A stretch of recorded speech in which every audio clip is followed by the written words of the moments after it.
بيان صادر عن القوات المسلحة اليمنية. بسم الله الرحمن الرحيم. قال تعالى: ولمن انتصر بعد ظلمه فأولئك ما عليهم من سبيل. صدق الله العظيم. ردا على تصعيد العدوان الأمريكي السعودي الإماراتي وجرائمه بحق شعبنا العزيز، نفذت القوة الصاروخية وسلاح الجو المسير عملية عسكرية واسعة، عملية إعصار اليمن الثانية، استهدفت العمقين السعودي والإماراتي على النحو التالي: استهداف قاعدة الظفر الجوية وأهداف حساسة أخرى في عاصمة العدو الإماراتي أبو ظبي بعدد كبير من الصواريخ البالستية نوع ذي الفقار، استهداف مواقع حيوية وهامة في منطقة دبي بعدد كبير من الطائرات المسيرة نوع صماث 3، دك عدد من القواعد العسكرية في العمق السعودي في منطقة شرورة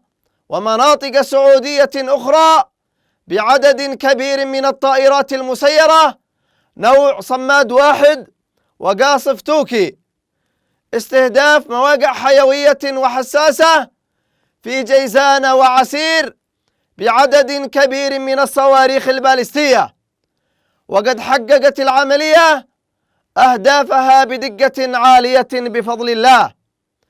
إن القوات المسلحة اليمنية وهي تعلن عن هذه العملية تؤكد جهوزيتها الكاملة في توسيع عملياتها خلال المرحلة القادمة ومواجهة التصعيد بالتصعيد، وتجدد نصحها للشركات الأجنبية والمستثمرين في دويلة الإمارات بمغادرتها كونها أصبحت دولة غير آمنة، وأنها معرضة للاستهداف بشكل مستمر طالما استمرت في عدوانها وحصارها على الشعب اليمني.